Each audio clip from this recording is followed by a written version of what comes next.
Well, hello, ladies and gentlemen. Welcome back to another episode of the Farm Manager Blog. It is another day. It's Tuesday as we record this, and we're in green. It's not the usual Fendt green that we're used to, let's just say that much, but we are squeezing through town nearby to us, nearby village, and we're taking home a demo John Deere. This is a John Deere 8R. I'm sitting in the 8400 B Specific. And this is the latest in the demonstration lineup, really. The Fendt went back begrudgingly, I must admit. We are really enjoying that Fendt at the moment there. I finished ploughing that field, all but the headlands, I must say, got that to do. I wanted to leave that so we could have a bit of a blast on the with the John Deere here on the plough. But yeah, we got that done and it was a joy to drive. And yeah, it's time to see what this guy's about. It's a nice cab so far sitting inside here. Very nice smooth ride as well, I must say. Sadly I couldn't pick it up from there, so I had to go to a neighbouring dealer to pick it up. I have to drive it just so I can have a bit of time with it on the road before I give it to the rest of the team to have a look in. But yeah, about 450 horsepower, so the same sort of region that we've been looking into. Cost wise, it's not quite as expensive as a Fendt, but actually we'll go this way. It doesn't quite have some of the tech on it that the Fendt does as well, and at this stage we are very much used to and comfortable with the various transmissions, so that's something that we have to consider. But yeah, it's nice to see what this does. It's quick, it's got a lot of power under the hood there, and it comes in around about a similar weight category to the 942 that we had, and we're hoping to kind of keep that rolling along. But ultimately, it's from the road work at least, it seems really nice. It's stopping pretty sharp there as well. But yeah, we're going to try and get this put into some good use. I'm not going to be doing much with it today. Derek's going to go out and finish that ploughing, I do believe. I'm going to go in, we've got some muck shift to do, so I'm going to go down to the cattle yard, where we've got a bit of muck shifting to get cracking on with. We're going to be carting quite a way, but it's going onto a grass field that once we get the first cut silage off there, we're going to spread it onto the grassland. But yeah, whilst it's a little bit of it's a dry day, it's a cold day as well, we're going to make sure that we make the most of that really and just get this get out onto the ground without causing too much of a mess, hopefully. And that's the plan. But we'll park this up first. Maybe even hitch this onto the plough, and we'll see how we go from there. The first New Holland has gone away. The Lexion, you'll see, is now tucked away in the shed there. We're waiting for the loader to come back to get the second one, which should be fairly soon, I think. We need to put the header away, but at the moment the yard's still a little bit full, so we'll just kind of park that there momentarily. Yeah, that header's going to take some reversing. We'll have to figure out that one. But yeah, let's pull forward the 930. And you'll see as well, we've got a sprayer out from one of our other stores, from the other yard there. So we have a John Deere sprayer. We picked this up quite a few years ago. This is, it's wide, it's 36 meters wide. And we opted to get this at the time ahead of a self-propelled sprayer for a couple of reasons. Cost being the big one. Self-propelled sprayers are getting bigger and bigger and more powerful there, but with that comes a huge cost to try and stomach as well. So we did look into a self-propelled sprayer. I really had a look at the horse sprayers. I liked those a lot, but ultimately the cost of one of those was just too much for us. So we can get a very similar output from a trailed sprayer at a much reduced cost there. So that's kind of what we thought about doing that there. I have Annabelle is going through all of her tickets on her for her spraying, and she's also doing her basis as well, so that's going well. So I do work with her to do a lot of spraying. Either her or myself will finish up there, and like I say, it stays on the 724. Best tractor would get road crops on as well when we need to. And the great thing about that is, you know, as you've seen, the 724 can pull a plow, it pulls the discs, and it also puts the drill on there when we need to. Self-propelled sprayer, I can't do that yet, so that's a good reason for keeping with the trail sprayers for now. There are some beastly looking horse trail sprayers coming to the in the market right now, and You know, that's definitely going to be something we look into next. But for now, like I say, we'll stick with what we've got. We're going to have to look at getting some preems on the ground in the next week or so. Just to kill off any weeds that start to come through on our spring barley. Okay, let's see if that's good enough. It's a big looking tractor. It doesn't strike me as looking as big as the 942 did, but it's still... It's not a bad looking thing there by any stretch. It'll be interesting to see how it works on the land we're on in comparison to the Fendt. But yeah, it's going to be interesting. We're going to leave it here. We've got this for a few days anyway, so we're going to put some hours onto the clock. And we'll see how that goes. I'm going to leave it here for Derek, like I mentioned. And then I am going to have Annabelle and Beefy, who's already down at the cattle yard. Annabelle's going to come bring the Vario down. And I'm going to take my truck down there. The Scorpion is already over there, so we're going to pick up the truck. And we're going to have a look into that and get started, really. So, quite a bit of muck down there to shift, actually, as it goes. So we need to get going with it. The quad track is in here. The quad track has been washed down there because that is about to go away. It's been, there's a trade-in price agreed. So as it stands right now, this is all but sold. So we'll have to get that one shipped off. I'm not going to take it. It's going to go away on a truck. So we had the guys wash that off. So yeah, that's the end of the work done. We got the last of the drilling work done with it. So yeah, we're able to kind of just pack that away and let it go now. Which is great. Very happy to be able to get rid of that one now. So it's been a good worker for us. We've got a lot of hours on there, but like I say, we just need something which is a little bit more... Well, has more ability to multitask across the seasons, really. Don't just want a cultivation tractor at the end of the day. If I look at any of the tractors we're looking at right now, we'll probably end up sticking the mows onto those, the triple mows that we have. And it'll pull that without any problem at all, so that's the kind of thing we want to look into. Right now though, once we've started to get on with the preems, next job really is us to get lined up for the first cut silage. Pit's empty, we're actually having to kind of bridge the gap with some extra fodder that we're getting shipped in, so we're going out and about in the lorry soon, I reckon. We'll go out to get some more bales, and that might bridge a gap. But yeah, it's tough at the moment in terms of finding enough dry matter really to keep the cattle going. But they're alright for now. They shouldn't be too long until it warms up a little bit more. We get them actually outside for themselves as well, because they do prefer to be outside, out and about. They've got a little bit of grass in the paddock around the back there that they're still chewing the way through. But we are supplementing that just to get the vitamins up a little bit, and the nutrients. We are supplementing that with silage still, and which is good. But Nigel has all that taken care of right now anyway. Like I said, I'm just going to be down here today. I'm going to park this truck out the way in the shed here, I think.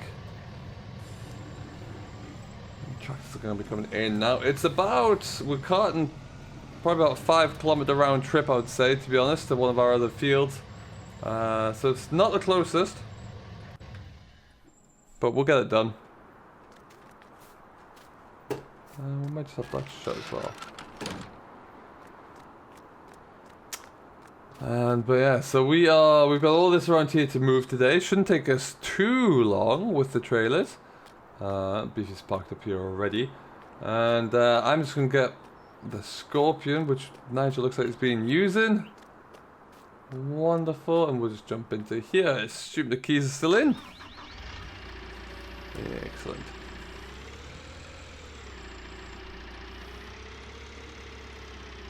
Well, alright then. This is a wonderful telehandler. It really is fantastic. No problems with it whatsoever. And around we go.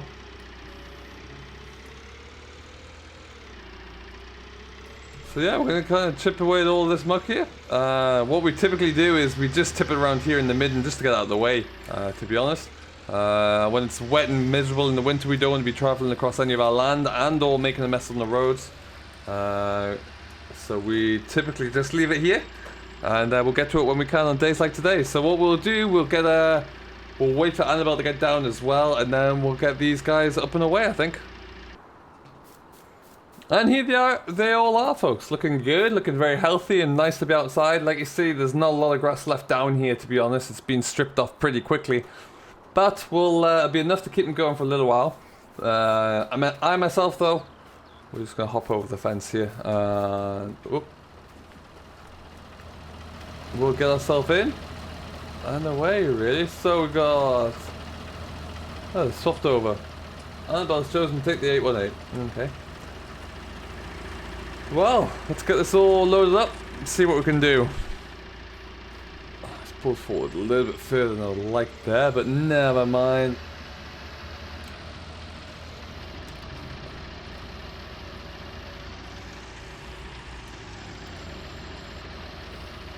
Shouldn't take too long to fill this at all, really. It's a fairly hefty fork we got on the front here. So how's everything been? I hope you're all doing fantastically well, whatever you're getting up to. Do let me know down below. There we go.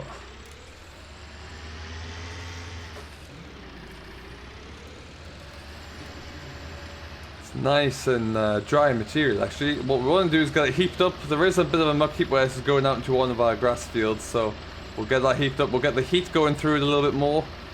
With the idea that it can start to break it down that little bit extra. We used to have our own muck spreader. It was a bit old. It got to the point where it was knackered, really, and it just wasn't able to do what we wanted it to do. So we're in two minds right now. We just lease them, or we get a contractor in to do the lime at the moment. So we're in no real urgency to get our own. With that being said, though, I do like to have one. But yeah, there's a few other things we're looking. It won't be this year, that's for sure, because of everything else we're looking to upgrade, if we're being honest. With us trying to get our the new combine here, that's a big upgrade. The tractor as well. That'll be us pretty much done for the year, I would imagine. But yeah, that's at least what we've projected in the budget. We shouldn't see anything else needed or coming into play too soon. But yeah, looking forward to I can't wait to get into Combine there and see how that one works out for us. But also the new tractor, which at the moment I am still swaying towards the Fendt. Service history alone would be a great reason for it, because our local Fendt dealer have been nothing but fantastic. Secondly, though, we're just so used to them now. We've got a lot of good experience with them to date. They do everything we need there. Yes, it's an expensive outlay to begin with, is that you pay a premium there on the Fendt, but your the intelligence of the tractor, let's say, is second to none. Driver, operator performance, and comfort is right up there with the best of them. Which, when I've got my guys sitting in a cab for onwards of a peak season, at least 12, 14 hours a day, that's what they're going to need. And we can gain our output that is right there. Our efficiency against some of the other brands is much bigger. So that's where that's where it pays off for us, really. There we go. Happy days. Next one up, please. Let's go, beefy. Wouldn't understand it. Maybe something's missing inside of you. Just a bit of sugar to that horrid bitter. Maybe you taste different. Hold up, baby. I can sit beside you while you're going on about your simple life. Nothing left you thinking that maybe you're not different.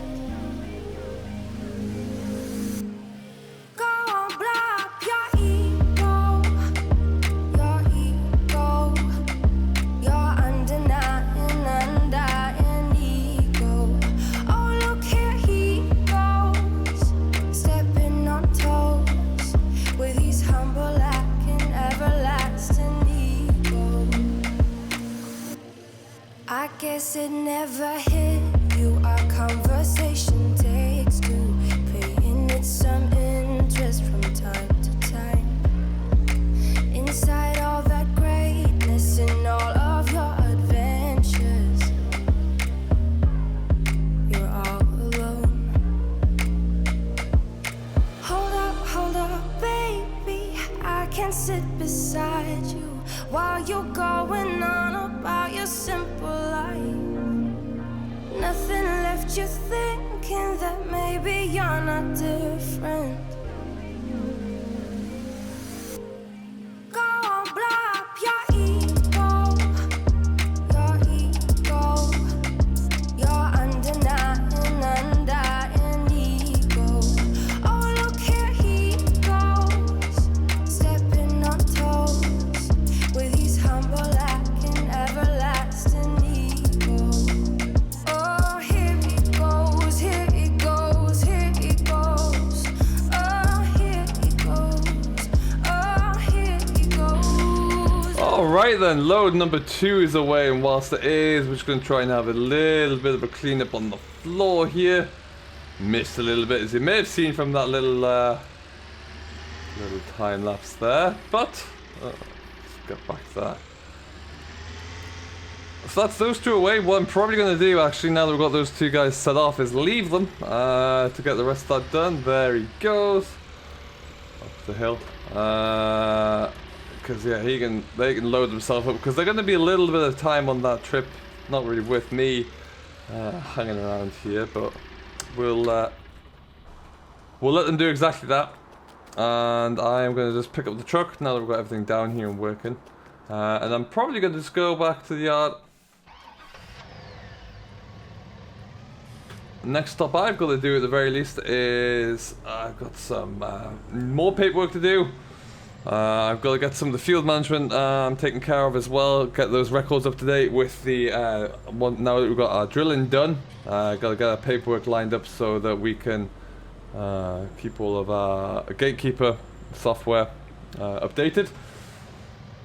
And then yeah, we'll see what the day goes. If Derek hasn't started yet on the John Deere, we might go now and finish the headlands off on that field. It did plow over very heavily anyway, so it's going to want a little bit of time just to work itself free. What a beautiful looking tractor that is. Very impressed by those the power tubes we have at the moment. The new trailers there, a very strong trailer, high speeds as well. They're epic. Really, really good. We are, like I say though, especially with the new combine, we're likely moving just to chase a bin and towards chase bin and to semi trailer. But it's very, very impressive indeed.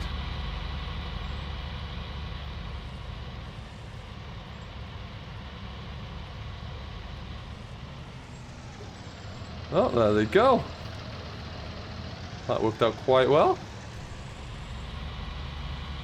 All right then.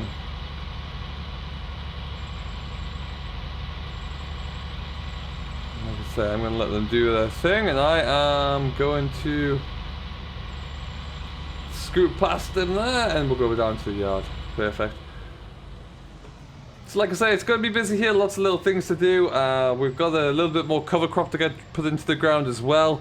That's going to be something we're just going to work on with over the course of the next couple of weeks really.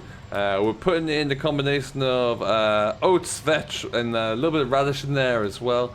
Idea being it we can capture as much of this nitrogen, or produce as much nitrogen as we can by capturing sunlight. And that really aids both with the compaction and the nutrients in the soil. So when we do come into the autumn to look at actually getting some drilling done there, we'll have a really good soil structure and a really good healthy looking soil as well to boot. So yeah, lots to look forward to there. Later on today we're going to have the next low loader arriving to take the second combine away. And then that is the last of the New Hollands away from the yard for now. And then at that point we'll be able to get the header trailer brought to here somehow, which is going to be tricky because that thing looks like a beast to try and reverse or turn around. So watch this space for that one. But yeah, that's it done. That's just been another little update from me here, the farm manager. We will see you later. If you have enjoyed, don't forget to hit the like button, smash that subscribe button, and join Simulation for the Nation, who hosts my ramblings. And we will see you in the next one. Until then, have yourself a great day, and we'll catch you later.